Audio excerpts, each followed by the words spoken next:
ہے نازم ہے شیعہ، ہے نازم ہے شیعہ، ہے نازم ہے شیعہ، علی علی مولا، علی علی مولا، ہے ہاتھ بن نزلہ۔ پھر امام نے کہا وَصَابِرُ، صابرو یعنی اجتماعی زندگی میں، سوشل لائف میں، اجتماعی طور پر، جو آپ کو سورہ والعصر میں نظر آتا ہے کہ والعصر ان الانسان لفی خسر الا الذین آمنوا وعملوا الصالحات وتواصوا بالحق وتواصوا بالصبر، تواصوا یعنی مل کر ایک دوسرے کو نصیحت و سفارش و تاکید کرنا، آئینے کے سامنے کھڑے ہو کر نہیں، واٹس ایپ پہ نہیں، مذاکرہ، اجتماع، مجلس، محفل کہ جس میں مومنین جمع ہوں، ایک دوسرے کو تذکر دیں، امر بالمعروف کریں، نہی عن المنکر کریں، سمجھائیں، پیار و محبت کریں۔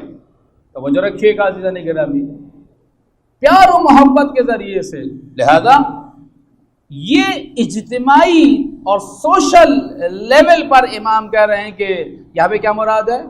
وَصَابِرُوا عَدُوَّكُمْ، تمہارے دشمن جو تمہارے خلاف سازشیں کر رہے ہیں ان کے خلاف ڈٹ جاؤ، صبر کرو، لیکن یہ صبر گھر میں بیٹھ کے نہیں، واٹس ایپ پہ میسج کر کے نہیں، ایک دوسرے کو ٹیگ کر کے نہیں، بلکہ ایک دوسرے کو جمع کر کے، مذاکرہ کر کے، مباحثہ کر کے، ایک دوسرے کی توجہات کو مبذول کر کے ایک دوسرے کے اندر صبر کا مادہ پیدا کرو تاکہ تم اپنے زمانے کے دشمنوں کی سازشوں کو ناکام کر سکو۔ یہ اسی صورت میں ہو سکتا ہے جب تشیع کے درمیان پیار و محبت ہوگا، رواداری ہوگی، تحمل ہوگا، برداشت ہوگا، ٹالرنس ہوگی۔ کچھ عرصے سے ہم دیکھ رہے ہیں کہ تشیع کو نقصان پہنچانے کے لیے مختلف شوشے اپنائے گئے ہیں، مختلف یوں کہوں کہ اقدامات کیے جا رہے ہیں، پھلجھڑیاں جلائی جا رہی ہیں۔ پھلجھڑی ہوتی ہے نا، پھلجھڑی شب بارات میں بچے جلاتے ہیں، کیا ہوتا ہے؟ تھوڑی سی روشنی ہوتی ہے، ستارے نکلتے ہیں، اس پر ختم ہو جاتا ہے۔ دشمن بھی کوشش کرے پھلجھڑی جلاتے ہیں، تشیع مٹ جائے گی، ختم ہو جائے گی، ہرگز نہیں۔ یہ تشیع ایسے ختم ہونے والی نہیں جب تک فقہاء مجتہدین موجود ہیں، خادمان دین و شریعت و عزاداری موجود ہیں، ذاکرین و علماء موجود ہیں، وہ یہ اپنی آرزو اپنی قبر میں لے کے جائیں گے۔ اب امام کہنا صابروا عدوکم، اپنے دشمنوں کے مقابلے میں صبر کرو۔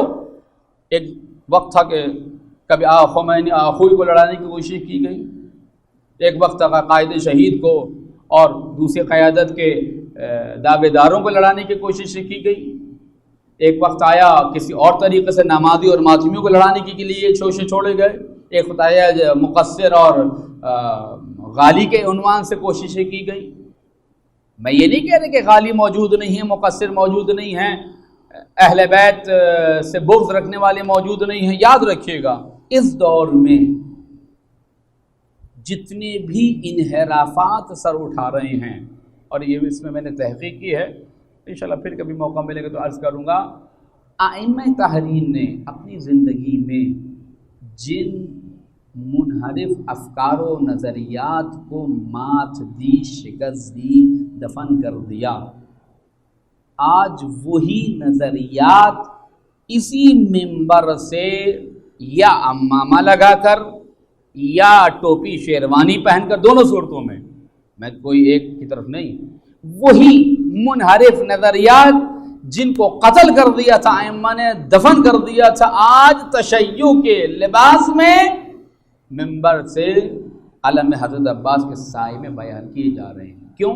تاکہ امام زمانہ کا مقابلہ کیا جائے۔ مرجعہ عقیدہ رکھ لو، عمل کافی نہیں ہے، آج بیان کیا جا رہا ہے۔ مفوضہ خدا نے اپنے اختیارات اہل بیت کو دے دیے، وہ فارغ ہو کے اس معطل کی طرح نعوذ باللہ بیٹھ گیا ہے۔ اور اسی جیسے دوسرے عقائد، اب میں اگر عقیدے میں بیان کرنا شروع کروں تو بہت فہرست اس کی طویل ہے۔ ائمہ نے جن نظریات کو دفن کیا تھا، وہی نظریات آج عمامے پہن کر افراد، کیونکہ عمامہ مقدس ہے نا، عمامے کا احترام تھا، اب کیا کریں؟ کہا کہ اب دو چار کو بناؤ، میک اپ کرو اور ان کو عمامہ پہنا کر کیا کرو، فیٹ کر دو۔ یعنی کہ غالی نہیں، غالی ہیں، لیکن ہر ایک پہ غالی کا ٹیگ مت لگائیں، یہ نقصان ہے ہمارا۔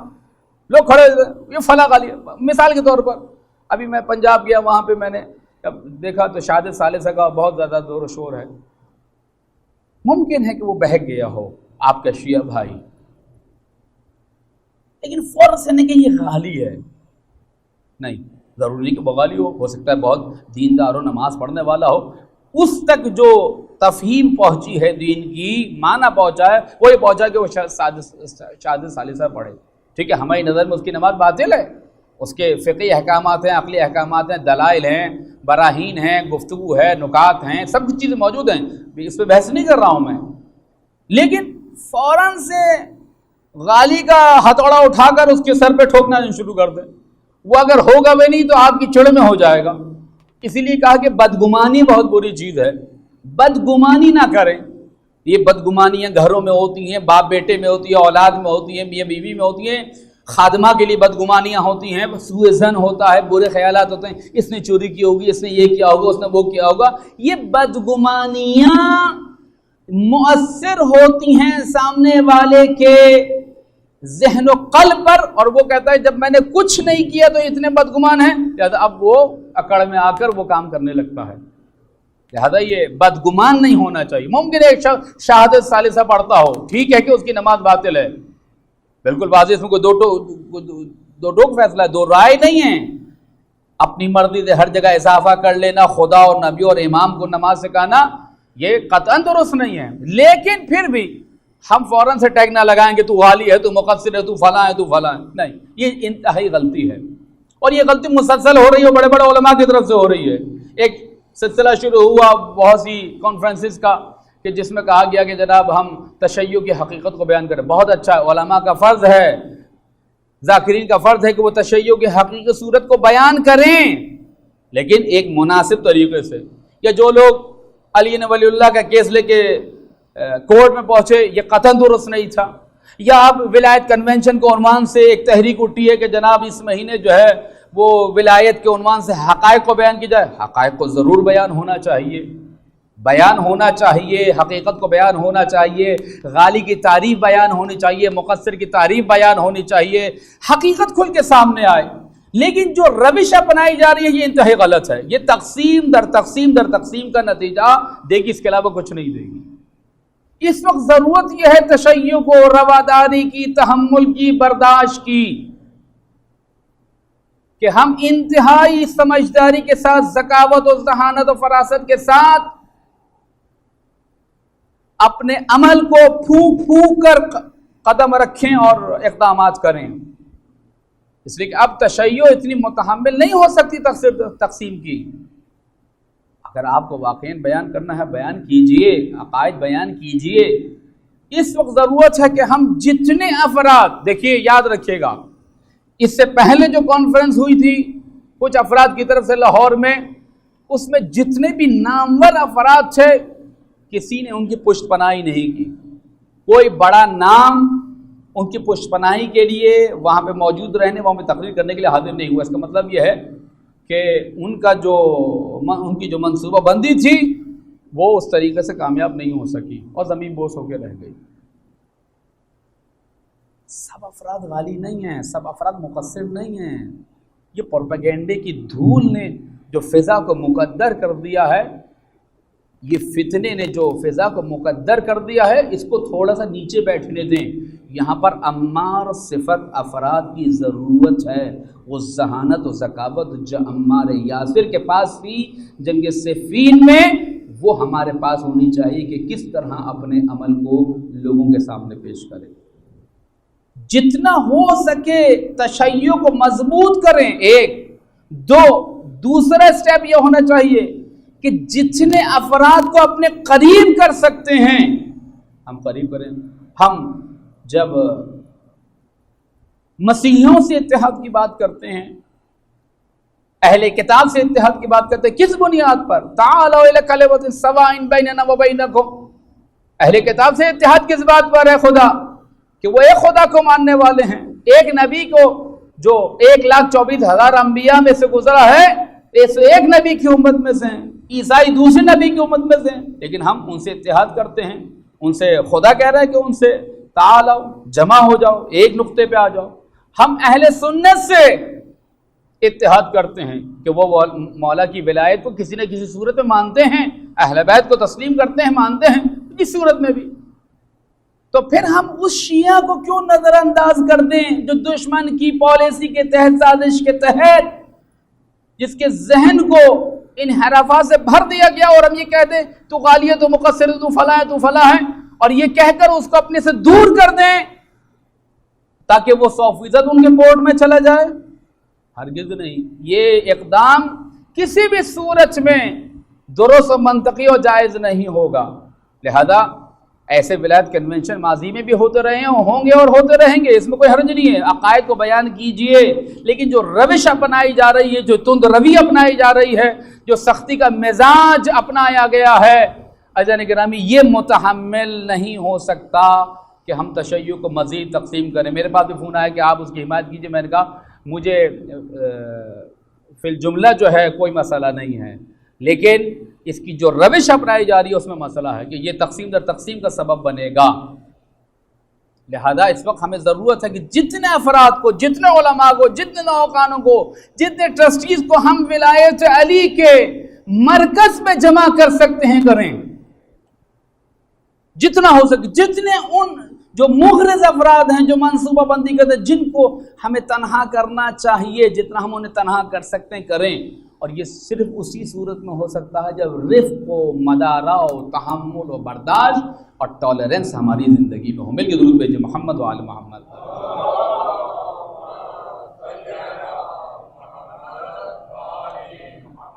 امام کہہ رہے صابروا عدوکم، اپنے دشمنوں کی سازشوں کو ناکام بناؤ، مل کر ناکام بناؤ۔ یہ کب مل کے ہو؟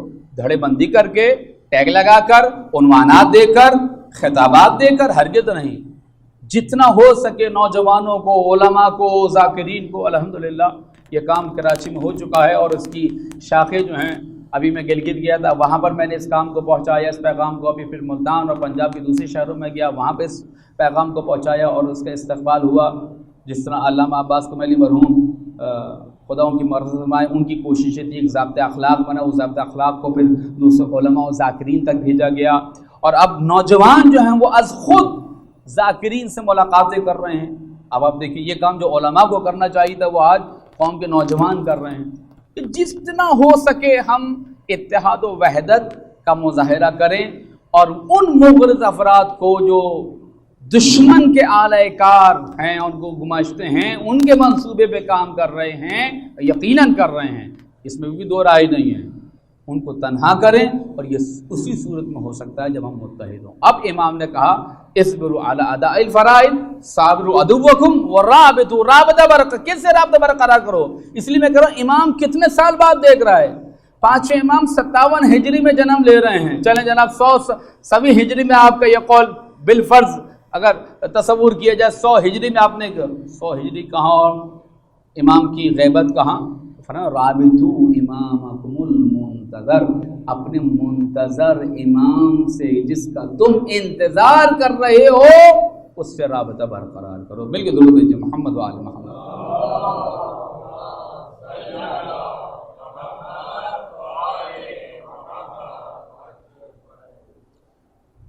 یہ امام کی سیرت ہے کہ امام زمانہ سے رابطہ برقرار کرو، یعنی کہاں امام کا دور اور کہاں امام زمانہ کی غیبت، اور پھر پورا عرصہ یہ چونکہ امام دیکھ رہا ہے کہ آنے والے وقت میں تمہیں ولایت سے وابستگی چاہیے، ولایت محور اتحاد و زندگی ہونا چاہیے۔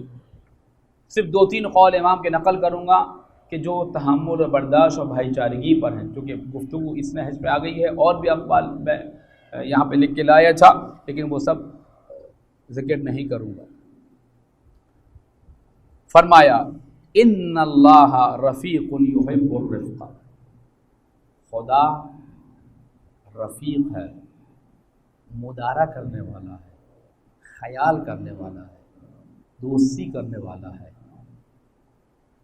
تمہارے حالات کو دیکھ کر تم سے برتاؤ کرنے والا ہے، اور چاہتا ہے کہ تم بھی اس صفت کے حامل بن جاؤ۔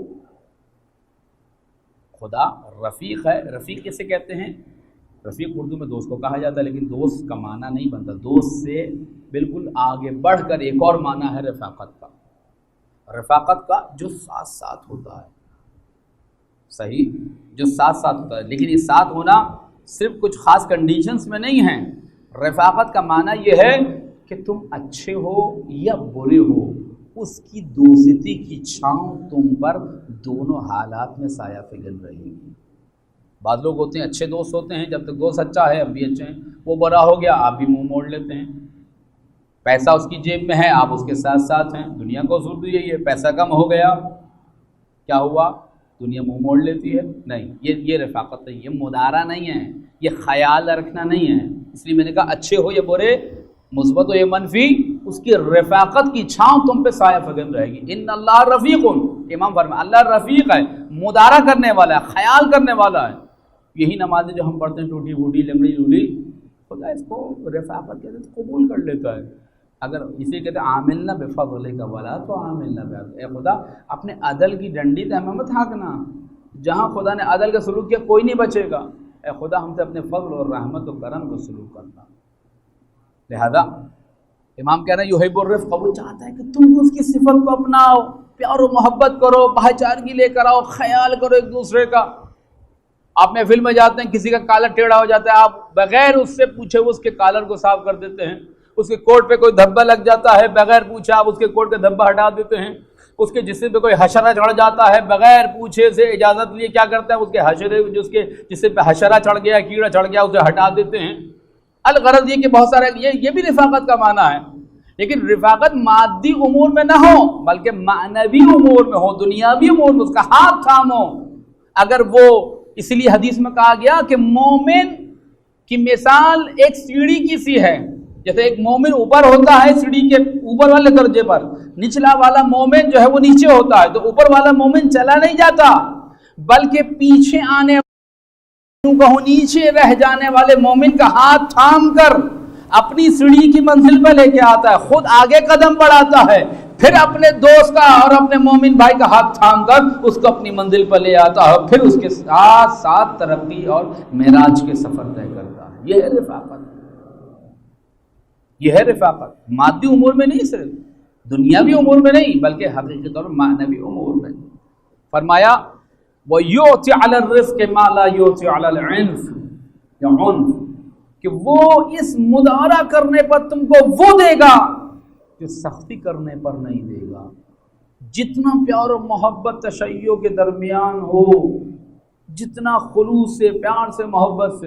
ایک ایسے ہی دوست سے جو علماء مرشدین کو گالی دیتے تھے، بہت زیادہ برا کہتے تھے، ابھی بھی کہتے ہیں، واٹس ایپ پہ میری ان سے الیکس ہو گئی۔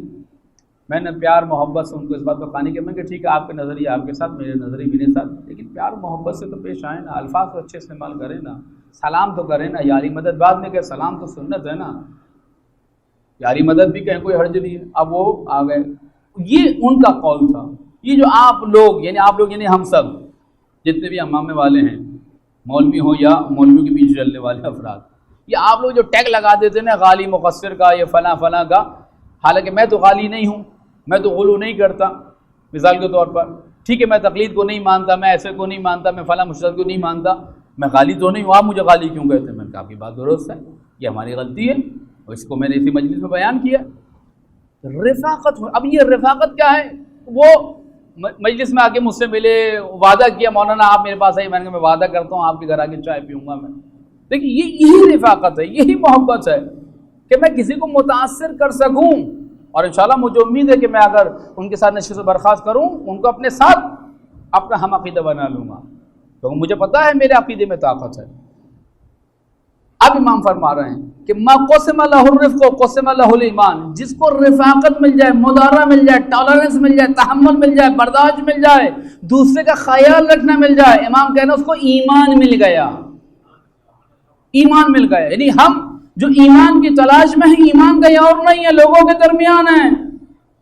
کسی کی مادی ضروریات کو پورا کرنا ایمان ہے، کسی کے عقیدے کو درست کرنا ایمان ہے، پیار و محبت تشیع میں پیدا کرنا ایمان ہے۔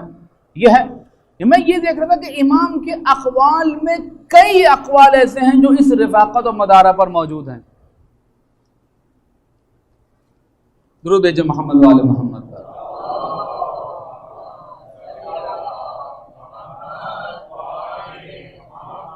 ما حسنت الدنیا الا صلۃ الاخوان والمعارف، دنیا میں نیکی کو پا نہیں سکتے تم، امام کہہ رہے ہیں دنیا میں نیکی کو نہیں پا سکتے، مگر یہ کہ تم بھائیوں کے ساتھ، دوستوں کے ساتھ، اہل ایمانی کے ساتھ تم اچھا برتاؤ کرو۔ توجہ کیجیے گا، اچھا برتاؤ کرو۔ بس اس سے زیادہ میں مزاحم نہیں ہوں گا۔ امام کہہ رہے ہیں رفاقت، مدارات، ٹالرنس، برداشت، تحمل، جگہ بناؤ دلوں میں۔ تشیع ہمیشہ سے معروف ہے نرم زمین کی مانند ہے، جگہ بناتی ہے۔ ہاں تشیع کا جو صلابت کا چہرہ ہے، قاطعیت کا چہرہ ہے، جہاد کا چہرہ وہ اپنی جگہ ہے، لیکن ہر جگہ جہاد کی تلوار اور غلو و تقصیر اور انحراف اور MI6 کا ایجنٹ بنا دینا اور امریکہ اسرائیل کا دلال بنا دینا، یہ کسی صورت میں مناسب نہیں ہے، کسی صورت مناسب نہیں۔ اور اب بڑے بڑے علماء یہ پیغام دے رہے ہیں، تمام علماء نے، ہم نے مل کے جمع ہوئے، ہم نے فیصلہ کیا کہ ہم اس نہج پر، اس محرم میں یہ کام کرنا چاہیے کہ دلوں کو قریب کریں، تالیف قلوب کریں، قریب لائیں، تاکہ تشیع مضبوط ہو سکے ولایت کے عنوان پر۔ ولایت کے عنوان پہ جمع تو ہوں، پھر ہاں ٹھیک ہے کہ آپ کا عقیدہ کیا ہے، میرا عقیدہ کیا ہے، یہ ہونا چاہیے۔ مل کے درود بھیجیں محمد و آل محمد۔ علی علی مولا